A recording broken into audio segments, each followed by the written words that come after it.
Assista agora Jornal do Trabalhador. Oferecimento Sindicato dos Trabalhadores na Indústria da Alimentação de Criciúma e Região e Sindicato dos Comerciários de Criciúma e Região.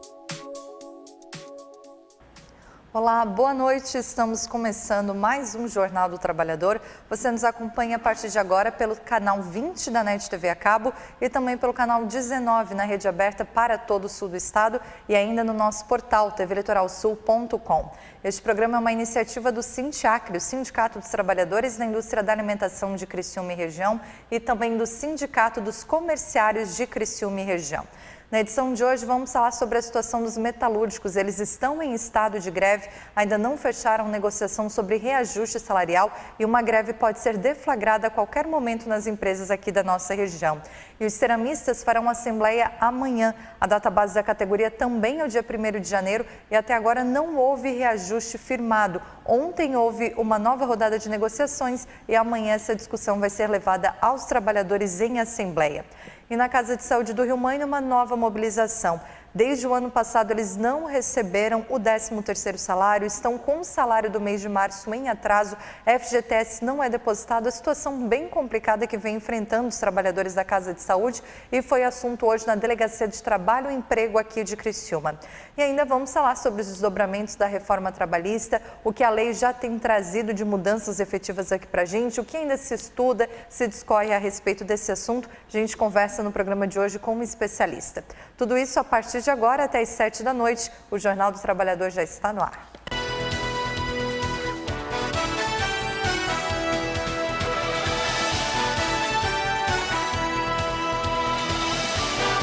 Jornal do Trabalhador. Olá, estamos começando o Jornal do Trabalhador. Obrigada a você pela audiência, pela companhia de todas as quartas-feiras. Lembramos que você pode interagir conosco ao longo do programa, ao longo da semana também, pelos nossos canais que vão aparecendo aí na sua tela. E hoje nós vamos falar a respeito de muitos assuntos, como você viu na abertura do programa, mas para a gente começar, vamos falar sobre reforma trabalhista, sobre legislação, sobre aquilo que a gente já consegue perceber da mudança que aconteceu em novembro do ano passado. E para isso a gente recebe aqui o advogado Iremar Gava. Doutor Iremar, boa noite, bem-vindo. Obrigada por aceitar nosso convite. Boa noite, Carol. Boa noite a todos os que assistem e a todas as que assistem o Jornal do Trabalhador. É mais uma vez uma satisfação estar aqui e fico à disposição. Doutor, conversamos bastante antes de fato, passar a valer a reforma trabalhista. Muitos alertas o senhor e alguns colegas já faziam, nos davam algumas orientações a respeito.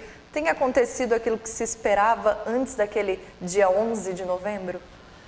Infelizmente, Carol, se constata no dia a dia uma realidade que se concretizou. Nós temos assim uma dificuldade muito grande ainda do trabalhador entender essa reforma. Existe um temor muito grande por parte do trabalhador em acessar a justiça do trabalho, em discutir os seus direitos, em função das profundas alterações que houveram na legislação trabalhista através da Lei 13.467. Primeiro sintoma percebido, e aí isso se traduz em números, a redução drástica do número de ações trabalhistas na Justiça do Trabalho. Então, nós tivemos uma redução em torno de 64% do número de novas ações ajuizadas neste período de novembro de 2017, quando entrou em vigor a nova legislação trabalhista, e até o dia 28 de fevereiro. Isso não sou eu que estou dizendo, isso está na estatística do Tribunal Regional do Trabalho da 12ª Região, que é o nosso Tribunal do Trabalho de Florianópolis. Eles fazem uma estatística, um acompanhamento do número de ações ajuizadas, número de ações julgadas, enfim, acordadas. Eles têm lá no site do Tribunal Regional do Trabalho a estatística desde 2005 de todas as ações impetradas, ajuizadas, julgadas, acordadas, enfim, lá tem uma estatística completa. E nós tivemos, por exemplo, só na Justiça do Trabalho de Criciúma, que seria as 4 varas do trabalho de Criciúma, nós tivemos num período até a entrada em vigor da legislação, nós tínhamos uma média de 447 ações ajuizadas mês, em média, até a entrada em vigor da lei. Este número ele caiu para 161 ações, até dia 28 de fevereiro de 2018. Então é uma redução aí significativa, algo em torno aí de 64%, caiu o número de ações. Então esse é o primeiro sintoma. E aí nós teremos que fazer uma leitura, o porquê dessa redução drástica. Pois é, doutor, muita gente, né, popularmente a gente fala, fulano colocou um caso na justiça, fulano entrou com um processo contra a empresa, e muitas vezes a gente ouve empresas, empresários, patrões dizendo que qualquer coisa é motivo para que um trabalhador acione a justiça e que esse trabalhador sempre leva.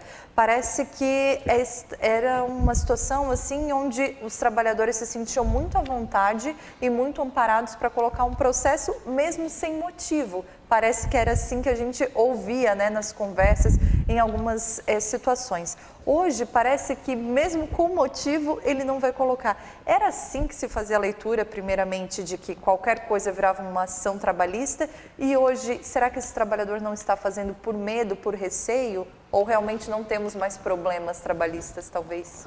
Obviamente que não, Carol. E essa afirmativa por parte dos empregadores, ela não é verdadeira. Inclusive, essa estatística que eu mencionei, que está lá no site do Ministério do Trabalho, se nós pegarmos lá, eles têm uma estatística completa, muito ampla, inclusive de ações que são totalmente procedentes, e as ações que são parcialmente procedentes, e as ações que são totalmente improcedentes.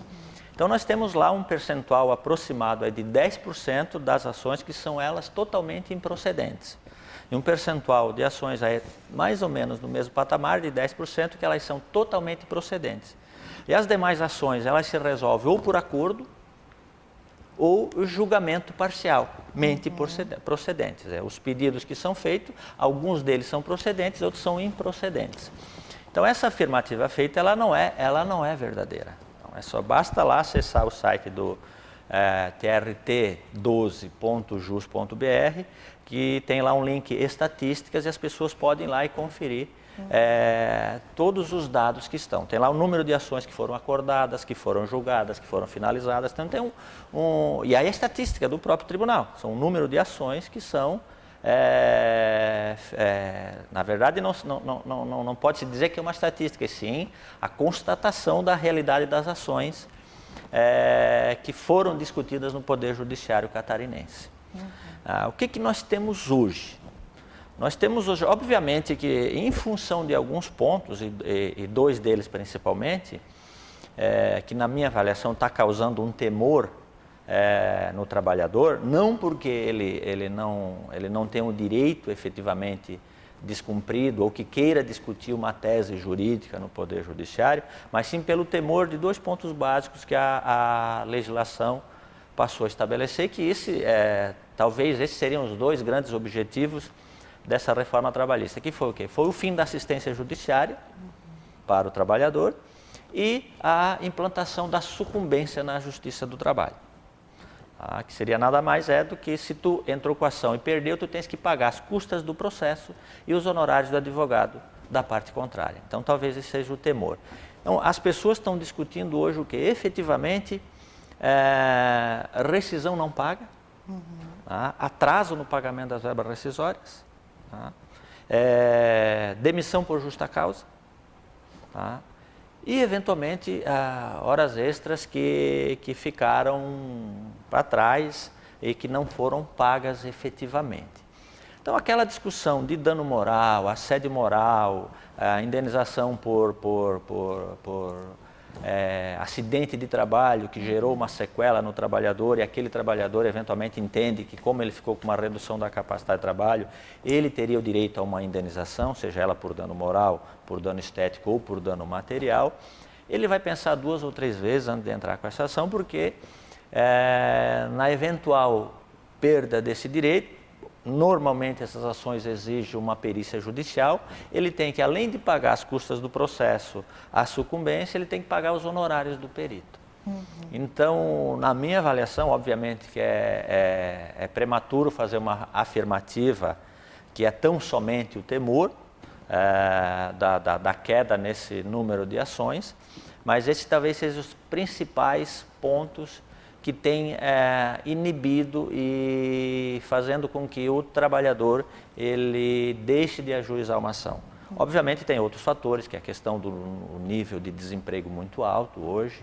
Então o trabalhador, antes dele pensar em discutir entrar com uma ação na Justiça do Trabalho, ele primeiro vai tentar se recolocar no mercado para depois pensar, obviamente, em discutir um direito daquele empregador que deixou de cumprir os seus compromissos, até porque ele precisa ter uma segurança do ponto de vista da sustentação de sua família.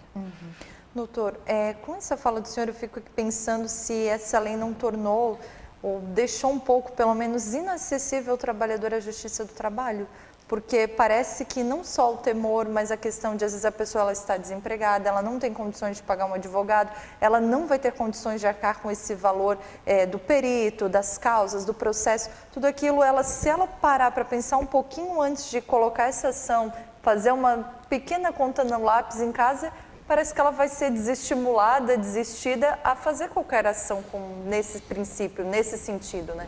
Não, Carol, eu não diria que ela vai se sentir desestimulada. Ela é efetivamente desestimulada. Estou falando isso por casos concretos. Já depois da legislação, nós já atendemos vários clientes no escritório que pretendiam discutir, por exemplo, o adicional de insalubridade e periculosidade. Obviamente é um contrato pequeno, um contrato curto, e a insalubridade daria 2, 3 mil reais. Eventualmente naquele período, dependendo do grau de insalubridade ou periculosidade que ela teria direito. Então ela vai pagar uma perícia dessa para um engenheiro do trabalho ou um médico do trabalho que irá fazer uma perícia dessa, não está cobrando menos do que 1.000, 2.000 reais, que normalmente é arbitrado na Justiça do Trabalho. E aí, a partir do momento que tu passa para o trabalhador, olha, a partir da nova lei, acabou a assistência judiciária gratuita, mesmo que o juiz te conceda assistência judiciária gratuita, se tu for sucumbente na perícia que tu discute a insalubridade, tu tens que pagar os honorários do perito. Então, tu vai buscar um direito que vai te dar aproximadamente 1.500, 2.000 reais e tu pode pagar 1.500, 2.000 reais. Bom, então, eu não vou arriscar. Efetivamente isso tem acontecido. E é uma pena e é uma preocupação. E aí eu pergunto ao senhor, doutor, o senhor que tem acompanhado mais isso, a gente sabe que foi formado um grupo aqui de advogados que discutem a situação também. Se discute essa lei ainda na justiça, se discute no meio jurídico, ou essa lei ela está valendo e ponto final? Bom, a legislação ela entrou em vigor em novembro, então, do ponto de vista legal, ela tem validade, está sendo aplicada. O que tem sido feito é a aplicação dela. Alguns magistrados têm aplicado ela a partir da vigência dela para frente e não para os casos já ajuizados. Então, pelo menos isso me parece que a jurisprudência está se consolidando, então tem aplicado essa legislação a partir dela. Inclusive nessa questão da assistência judiciária, já tivemos casos de o juiz não conceder assistência judiciária para o trabalhador. E enquanto não tiver uma manifestação, obviamente, do Poder Judiciário, seja em primeiro, segundo, terceiro ou até mesmo no Superior, no Supremo Tribunal Federal, ela está em vigência plena, até uma declaração de inconstitucionalidade de pontos dela, efetivamente, por parte do Poder Judiciário. Então, ela continua causando enormes prejuízos para a classe trabalhadora. Antes de a gente começar aqui a nossa conversa, a gente falava fora do ar sobre esse número de processos que caiu drasticamente, é um reflexo da reforma trabalhista que passou a valer em novembro do ano passado, mas eu também tenho a impressão, doutor, pelas categorias aqui que a gente acompanha, que por outro lado, um outro setor está fazendo mais discussões, que é o Ministério Público do Trabalho, tem recebido mais os sindicatos, tanto patronal quanto o sindicato dos trabalhadores, e tem tentado mediar. Porque agora, falando de forma coletiva, o que se pode fazer é tentar mediar alguns conflitos, algumas situações, antes que elas se tornem um caso pior, que precisem de fato ir para a justiça trabalhista, né? É que nós conversamos até agora, Carol, do ponto de vista do direito individual, do trabalhador, aquele que não teve o seu direito cumprido e precisa acessar a Justiça do Trabalho para reaver o seu direito. Um outro aspecto que talvez seja o mais importante ainda dessa questão da reforma é o aspecto coletivo dessa legislação, porque ela, além de interferir nessa questão dos direitos individuais, ela também altera drasticamente a questão da correlação de força no processo de negociação coletiva. Porque se nós tratamos do direito do trabalho, obviamente nós tratamos ele de uma forma coletiva, do direito do trabalho coletivo.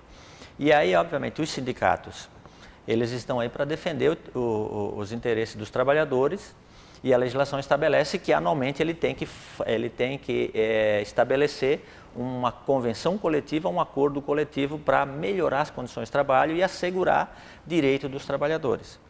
E essa legislação ela também interferiu nesse aspecto.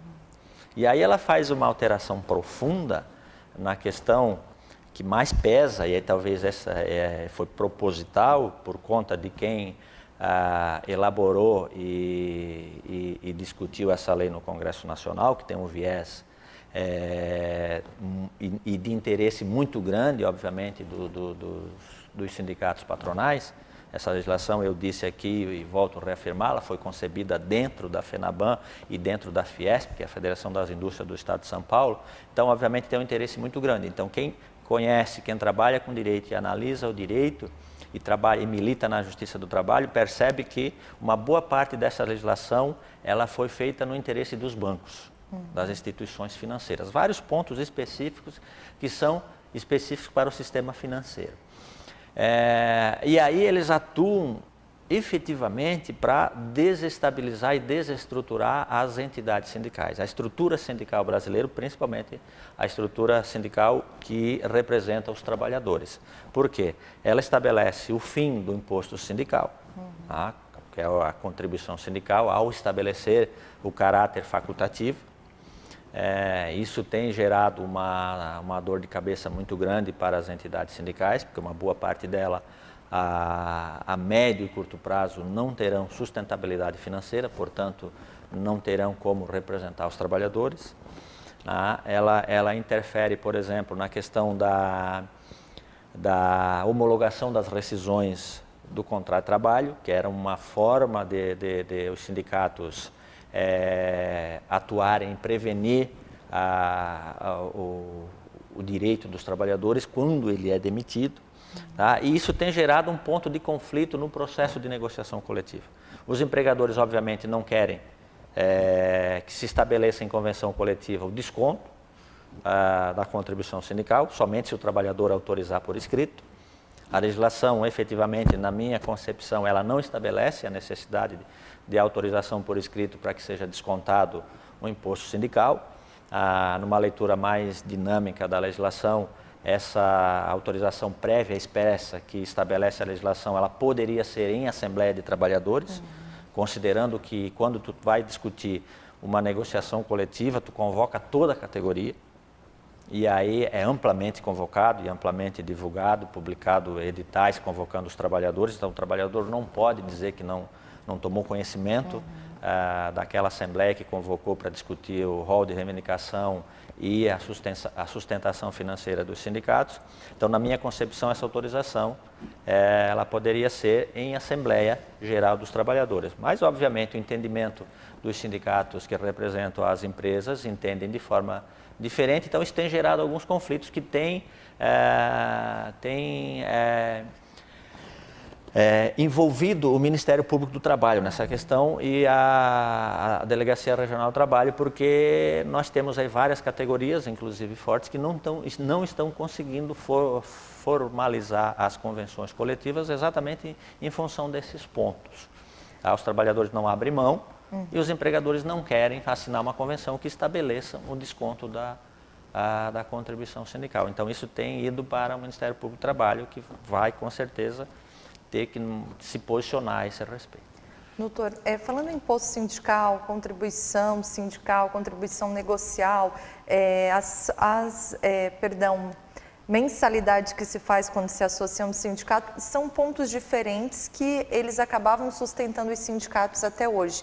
e agora, por conta dessa lei, se entende que nenhuma delas mais vai existir, ou pelo menos a força que tem se feito do outro lado é para que elas deixem de fato de existir. Acompanhei algumas negociações, inclusive esse ano, onde eu escutava do sindicato patronal que não, a lei proíbe que se faça esse desconto, que se permita que o trabalhador descontar essa questão da folha do trabalhador. Eu queria que o senhor nos explicasse a diferença dessas contribuições, dessas doações, associações, o que era cada imposto desse e o que se imagina dos sindicatos a partir de agora sem essas contribuições? Bom, nós temos, a estrutura sindical, ela funciona da seguinte forma. Nós temos os sindicatos, que legalmente é o competente para representar efetivamente os trabalhadores. Depois nós temos as federações, que reúnem vários sindicatos, no mínimo 5, para formar uma federação. E as confederações, então, de âmbito estadual, interestadual ou nacional. Uma federação ela pode ser estadual, pode ser interestadual. O financiamento dessa estrutura, ela era feita em parte pelo conhecido imposto sindical, que é a contribuição sindical, que é aquele desconto de um dia de salário no mês de março de cada ano que era feito até então.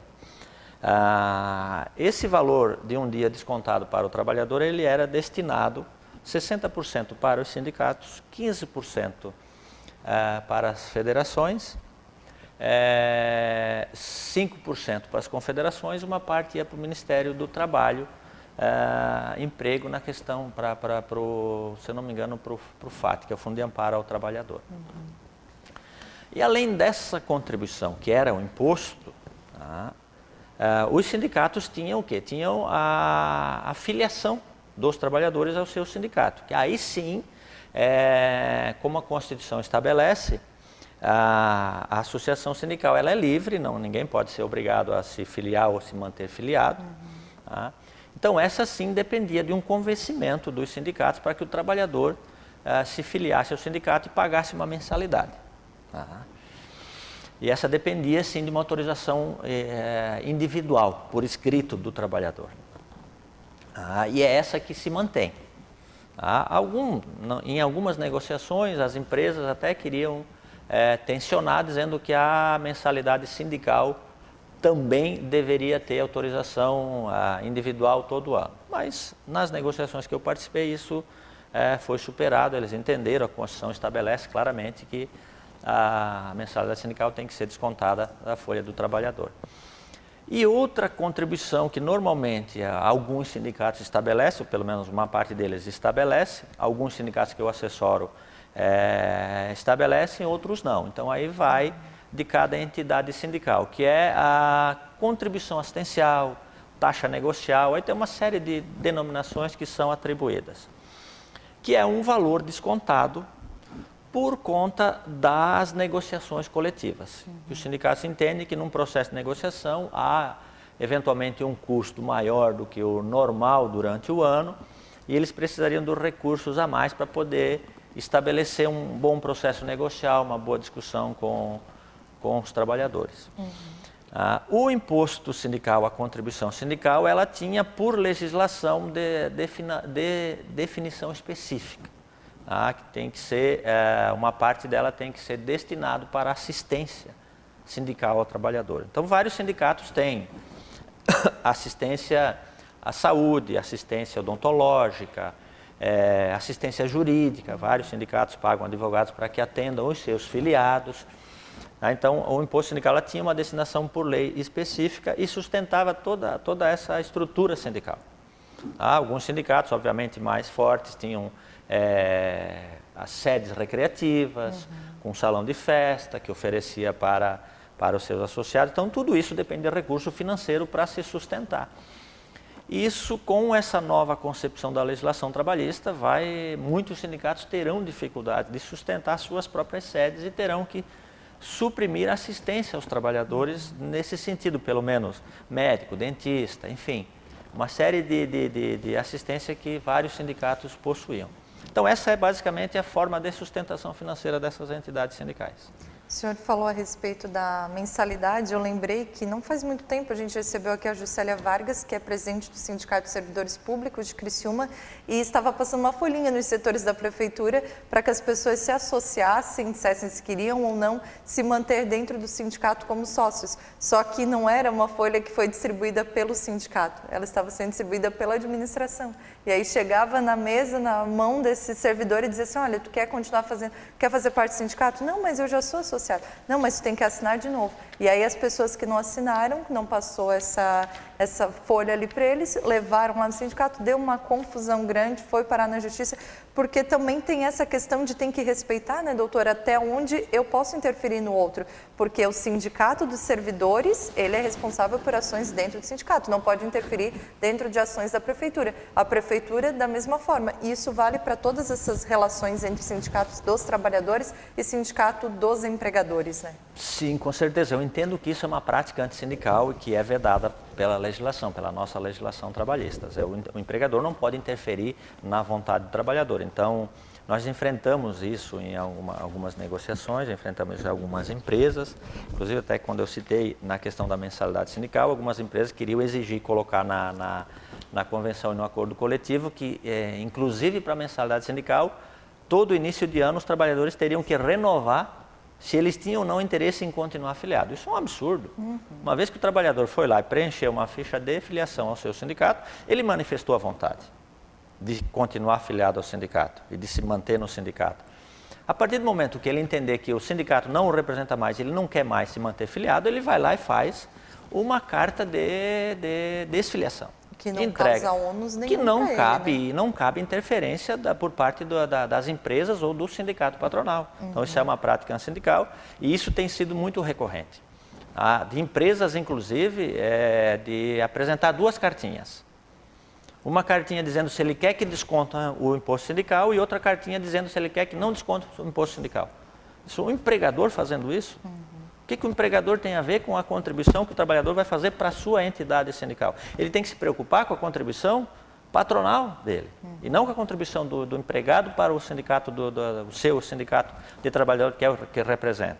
Então, me parece que há uma distorção por parte de alguns sindicatos e alguns empregadores, não estou aqui afirmando que são todos, mas alguns, pelo menos estou falando isso por conta de que efetivamente aconteceu, e aconteceu inclusive em processo de negociação que eu participei, e que estou participando, de alguns empregadores inverterem essa lógica. Se tu quer continuar no sindicato, tu assina essa carta aqui, se tu não quer, tu assina essa. Então, isso é um absurdo. E ainda entrega a folhinha com a caneta e fica esperando o trabalhador assinar, né? Exatamente. Na frente do patrão. Na frente do patrão. Como é que o trabalhador... E agora, o que eu faço? O trabalhador não tem claro o que está acontecendo. Obviamente, num nível de desemprego que nós temos hoje, quase 12% de desempregados no país, o trabalhador vai pensar 2, 3 vezes o que ele vai fazer e qual carta vai assinar. Porque ele não tem certeza de qual a intenção do empregador. Se ele não assinar a carta de desfiliação, o que vai acontecer? Será que eu vou ser demitido? Então vai pintar essa dúvida na cabeça do trabalhador. Isso é efetivamente uma prática antissindical e é estabelecer uma forma de coação do trabalhador a se desfiliar do sindicato. Inclusive empresas fizeram, através do seu departamento jurídico, reunião com os trabalhadores, dizendo e reafirmando que o trabalhador não precisava mais continuar afiliado ao sindicato, que agora, com base na nova legislação, eles não tinham mais necessidade de ficar afiliado ao sindicato, não precisavam mais pagar ao sindicato. Então, isso é efetivamente desorganizar e desmobilizar os sindicatos de trabalhadores.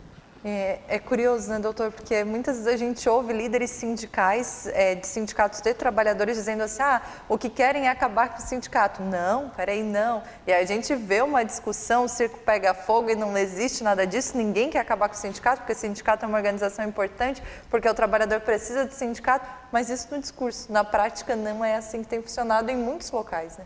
Muitos locais tem acontecido exatamente o contrário dessa, porque externamente muitos expõem em tese, essa essa aparência de bom moço, dizendo, não, essa legislação veio para modernizar a justiça do trabalho, veio para modernizar as relações de trabalho.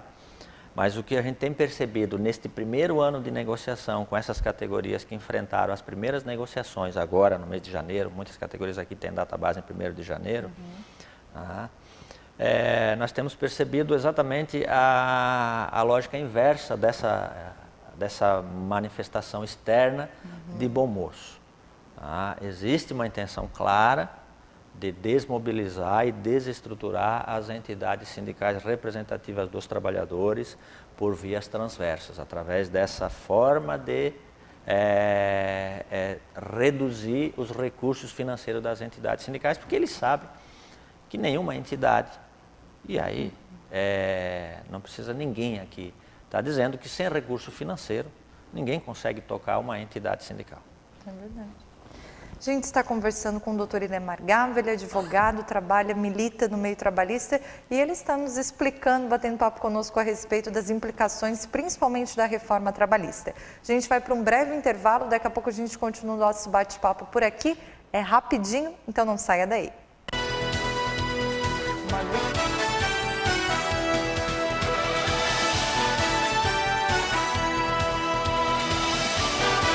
Jornal do Trabalhador.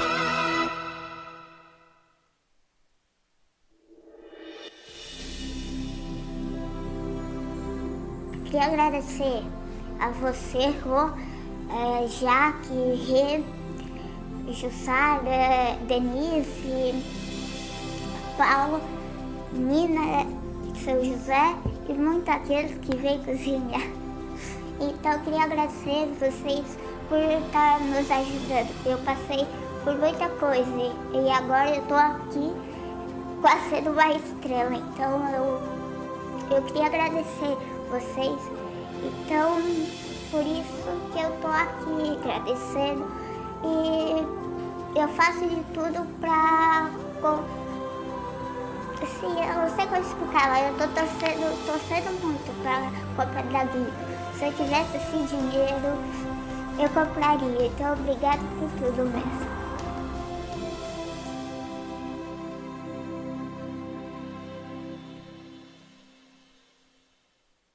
A igualdade nos une. O sindicato nos fortalece. O Sindicato da Alimentação faz de cada associado o seu maior patrimônio. Estaremos sempre presentes na luta para proporcionar a cada trabalhador mais dignidade, melhores salários e melhores condições de trabalho. Foram 27 anos de muitas lutas e conquistas. Muito se fez e muito ainda há de se fazer. A união que nos alimenta é o desejo incansável de proporcionar à classe trabalhadora dias melhores, com mais inclusão e respeito por parte da classe patronal. Pois, para o Sindicato da Alimentação, participar, representar e contribuir com o nosso associado é resgatar nossa história e valorizar ainda mais o nosso futuro como trabalhadores e trabalhadoras. Sindicato dos Trabalhadores na Indústria da Alimentação de Criciúma e Região. Sindiacre, 27 anos em defesa dos direitos da classe trabalhadora.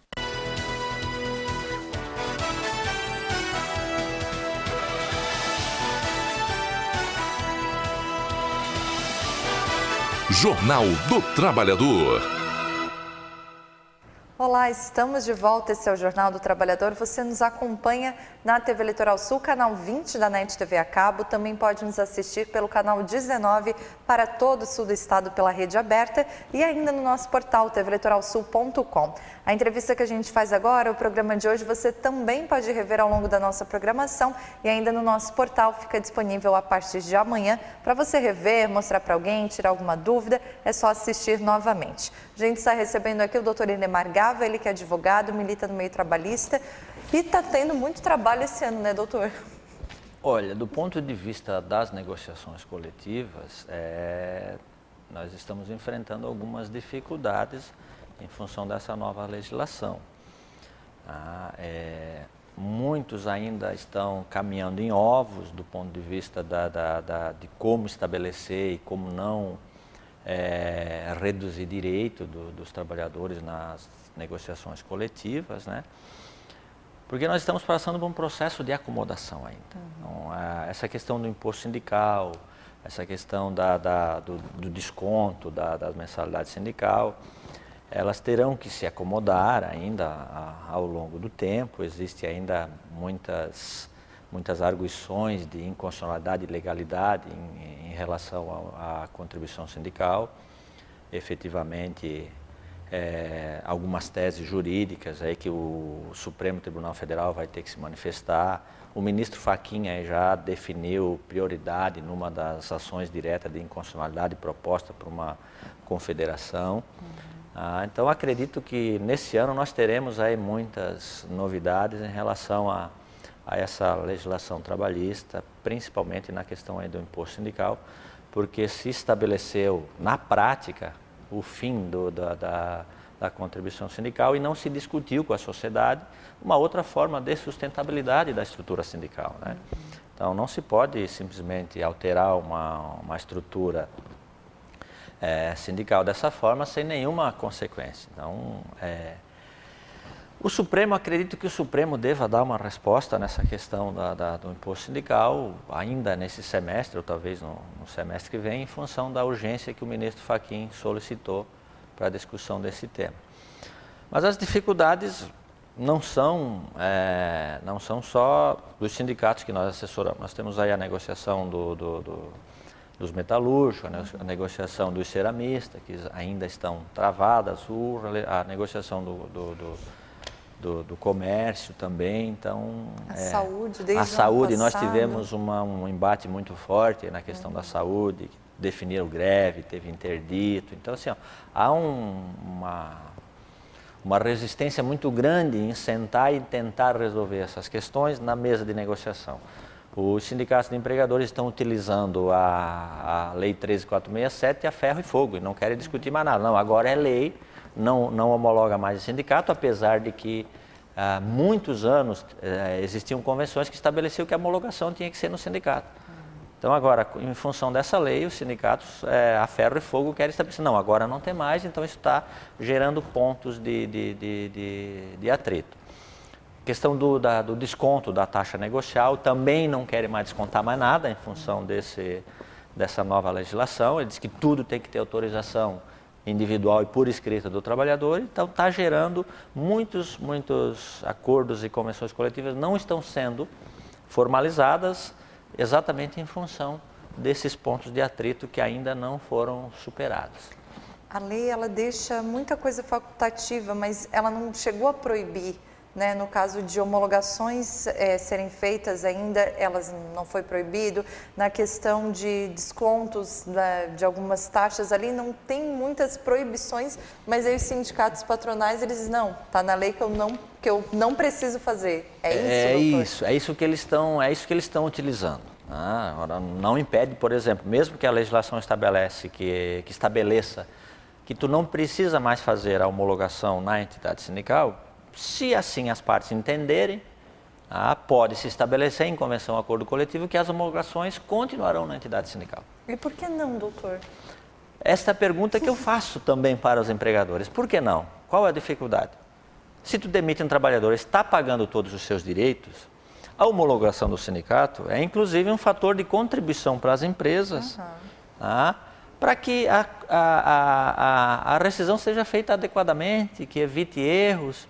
Muitas dessas homologações elas foram resolvidas em função do papel fiscalizatório do sindicato, que constatou um equívoco, um simples erro, e comunicou à empresa, não, está errado aqui. Realmente está errado, vamos corrigir.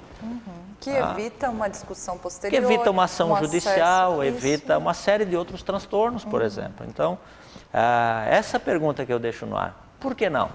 Eu ouvi de um sindicato patronal que homologar as rescisões lá na sede do Sindicato dos Trabalhadores gera custos.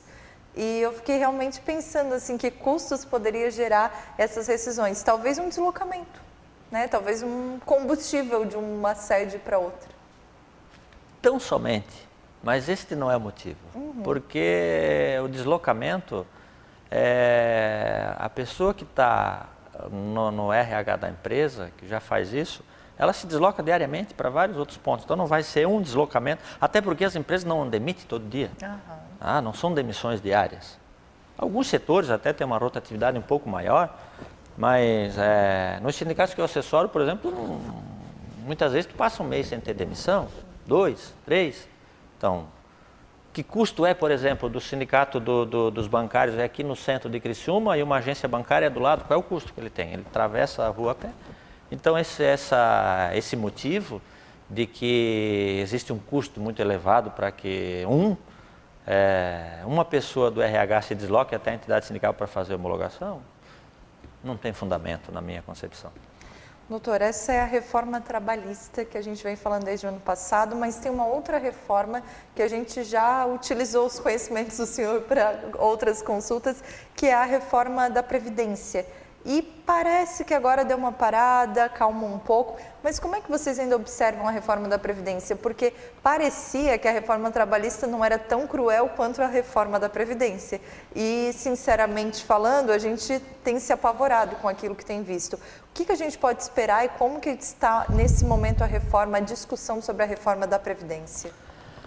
A reforma da Previdência, ela, em função do processo de intervenção no estado do Rio de Janeiro, ela foi suspensa a sua tramitação, porque em processo de intervenção não pode haver nenhuma discussão que efetivamente estabeleça alteração na Constituição Federal. Então, em função de uma questão legal, essa reforma da Previdência ela foi congelada momentaneamente.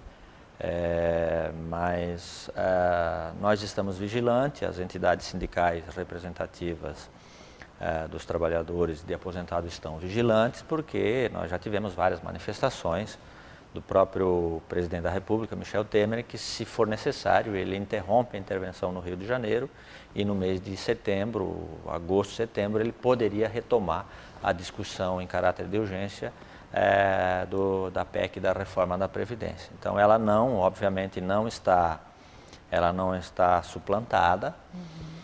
É intenção do governo fazer essa reforma. Eles têm sustentado que a reforma da Previdência ela é necessária para a questão do crescimento do país e para a sustentação do próprio sistema previdenciário.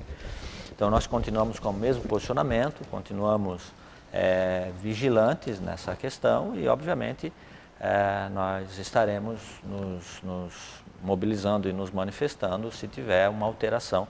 Mas, neste momento, não há nenhum encaminhamento, até em função de uma questão legal, que é a intervenção no estado do Rio de Janeiro.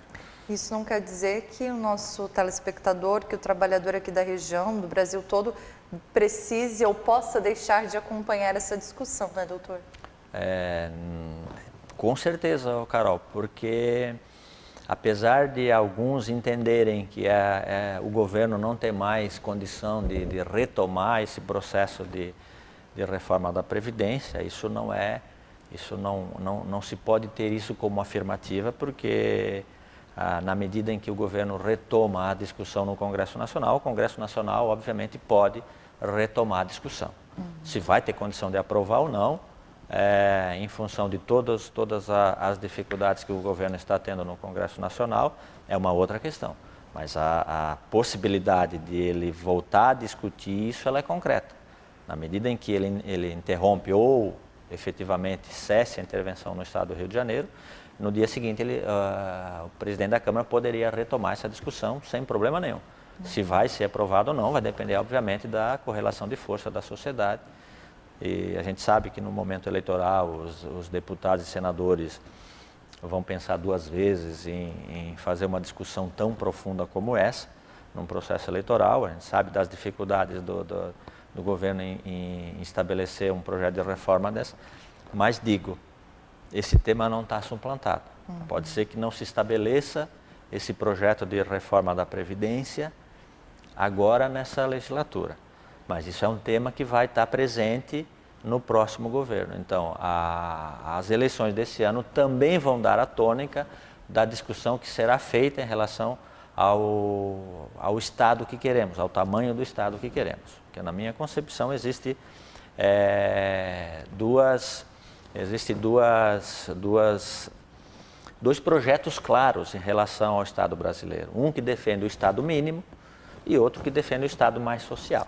Então as pessoas vão ter que fazer uma opção por qual Estado ele vai querer, se é um Estado mais social, de inclusão social, ou um Estado mínimo que preserve aí o mercado financeiro e as instituições financeiras, que esse é o modelo que os bancos querem, um Estado mínimo intervencionista.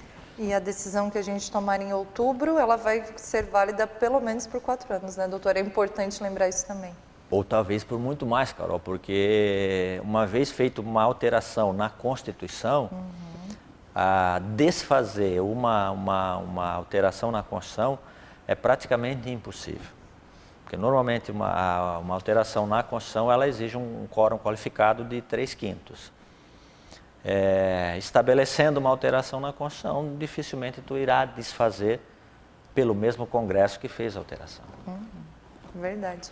Doutor Inemar Gava, antes só de a gente encerrar, a gente sempre procura trazer o senhor aqui, profissionais do direito, para tentar nos orientar, nos dar uma ajuda, para ampliar o nosso conhecimento. E diante disso tudo que a gente conversou, às vezes quem está nos assistindo tem uma dificuldade, não tem um advogado de sua confiança, às vezes nunca consultou um profissional da área. Talvez uma dica importante é que esse telespectador, esse trabalhador, procure o setor jurídico do próprio sindicato também, porque ali o sindicato vai conseguir dar uma orientação, vai ter provavelmente um profissional que vai auxiliá-lo, pelo menos em uma consulta, em alguma dúvida que ele eventualmente tiver, né, doutor? Exatamente, cara. Eu acho que esse é o primeiro passo que o trabalhador deve ter. Procurar o seu sindicato. Lá ele terá as informações necessárias para sanar suas dúvidas e, eventualmente, se precisar, ele vai ter à disposição. A grande maioria dos sindicatos tem departamentos jurídicos bem estruturados, com profissionais muito qualificados, que conseguirão dar a resposta que o trabalhador precisa. Então, a primeira orientação é: procure o seu sindicato, procure o departamento jurídico desses sindicatos para tirar as suas dúvidas. Doutor Inemar Gava, mais uma vez, muito obrigada pela presença aqui conosco, e o Jornal do Trabalhador tem sempre portas abertas para o senhor também. Muito obrigada. Eu que agradeço, Carol, fico sempre à sua disposição. Para mim é sempre um prazer estar aqui contribuindo na forma que eu puder. Tá certo, então a gente conversou com Inemar Gava, advogado, falando conosco a respeito de uma série de questões, principalmente voltadas à reforma trabalhista. A gente tem um breve intervalo, na volta eu falo sobre a negociação salarial deste ano dos trabalhadores metalúrgicos, dos ceramistas e também a confusão que está na saúde desde o ano passado e do atraso no pagamento da Casa de Saúde do Rio Mãe, né? Rapidinho, não saia daí.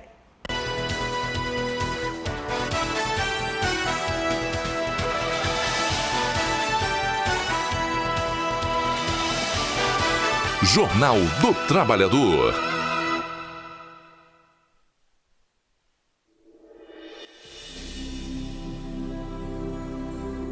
Queria agradecer a você, Rô, Jaque, Rê, Jussara, Denise, Paulo, Nina, Seu José e muitos aqueles que veio cozinhar. Então, eu queria agradecer vocês por estar nos ajudando. Eu passei por muita coisa e agora eu estou aqui quase sendo uma estrela. Então eu queria agradecer vocês. Então, por isso que eu estou aqui agradecendo. E eu faço de tudo para... Assim, eu não sei como explicar, mas eu estou torcendo muito para a Copa da Vida. Se eu tivesse esse dinheiro, eu compraria. Então, obrigado por tudo mesmo.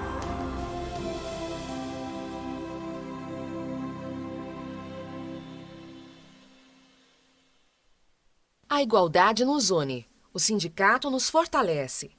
O Sindicato da Alimentação faz de cada associado o seu maior patrimônio. Estaremos sempre presentes na luta para proporcionar a cada trabalhador mais dignidade, melhores salários e melhores condições de trabalho. Foram 27 anos de muitas lutas e conquistas. Muito se fez e muito ainda há de se fazer. A união que nos alimenta é o desejo incansável de proporcionar à classe trabalhadora dias melhores, com mais inclusão e respeito por parte da classe patronal. Pois, para o Sindicato da Alimentação, participar, representar e contribuir com o nosso associado é resgatar nossa história e valorizar ainda mais o nosso futuro como trabalhadores e trabalhadoras. Sindicato dos Trabalhadores na Indústria da Alimentação de Criciúma e Região. Sindiacre, 27 anos em defesa dos direitos da classe trabalhadora.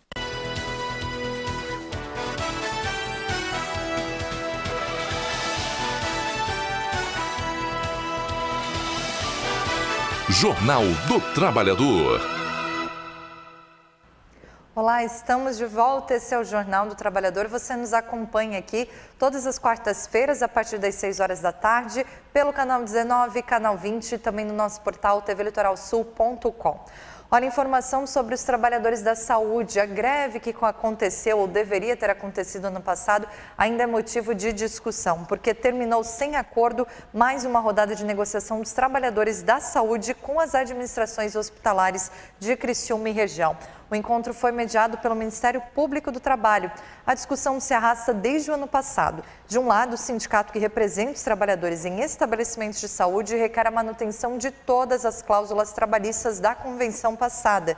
Do outro lado, o Sindicato dos Hospitais quer implantar mudanças profundas embasado na reforma trabalhista, com banco de horas, não pagamento de horas extras em feriados, uma situação bem complexa. Uma nova rodada de negociações deve ser realizada pelo Ministério Público do Trabalho. O encontro, no entanto, ainda não tem data marcada. São cerca de 4.000 trabalhadores distribuídos em 15 hospitais aqui da nossa região.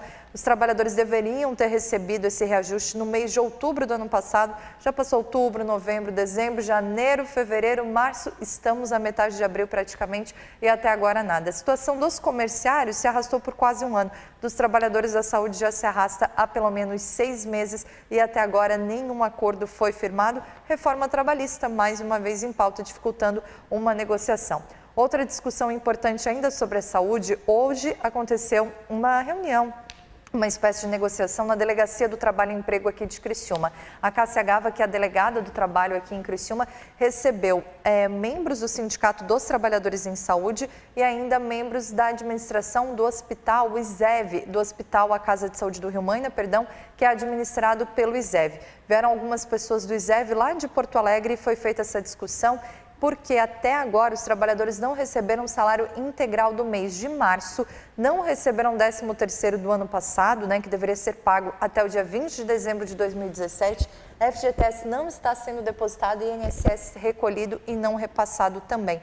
Isso tem gerado uma série de preocupações. Hoje, então, houve uma mobilização, tem trabalhadores fazendo greve sozinhos por conta própria, já que não recebem salários e estão com essa dificuldade. A empresa anunciou hoje, nessa reunião na Delegacia do Trabalho e Emprego, que ela reparcelou, na verdade, o pagamento do FGTS, mas até agora não se tem certeza se isso aconteceu ou não. O Sindicato dos Trabalhadores em Saúde, o presidente é o João Batista Martins Estevão, me informou agora há pouco que amanhã eles vão verificar junto à Caixa Econômica Federal se de fato houve esse reparcelamento. Pode acontecer greve no sindicato, movida pelo Sindicato dos Trabalhadores da Saúde, ali na Casa de Saúde do Rio Maina, a qualquer momento, por conta dessa situação. Outra discussão importante diz respeito aos ceramistas. Após a rejeição da proposta patronal e do adiamento de uma assembleia que aconteceria na semana passada, os trabalhadores ceramistas vão se reunir amanhã. As assembleias vão acontecer em Cocal do Sul, na comunidade de São Domingos também e na sede do sindicato aqui em Criciúma. A intenção é votar essa proposta mais recente de reajuste salarial. O presidente do Sindicato dos Ceramistas, o Itaci de Sá, considerava até a semana passada que a proposta da classe patronal era de retrocesso. As sugestões foram, por exemplo, de implantação de banco de horas e redução de horário de lanche. Os trabalhadores pedem a inflação, que é 2,07%, mais ganho real, abono e manutenção das cláusulas sociais. São cerca de 5.000 trabalhadores ceramistas aqui na região e a data base dessa categoria é o dia 1º de janeiro. Amanhã, então, se você é ceramista, participe das assembleias que acontecerão aqui na nossa região. Outra informação, metalúrgicos estão em estado de greve. Eles estão assim desde a semana passada, porque até agora não foi fechado também o acordo sobre reajuste salarial. Ontem, uma reunião entre o Sindicato dos Trabalhadores e o Sindicato Patronal aconteceu na ASIC para discutir a situação dos metalúrgicos. Uma nova rodada de negociações foi marcada para terça-feira que vem.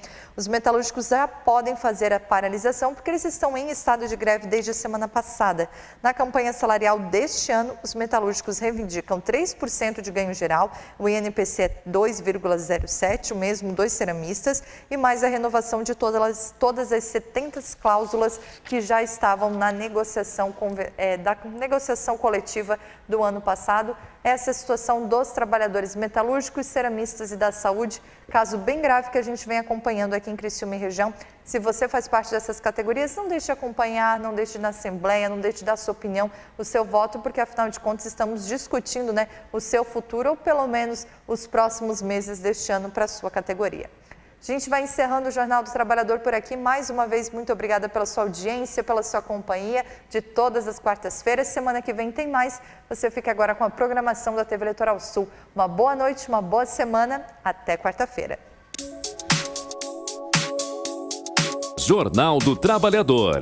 Oferecimento Sindicato dos Trabalhadores na Indústria da Alimentação de Criciúma e Região e Sindicato dos Comerciários de Criciúma e Região.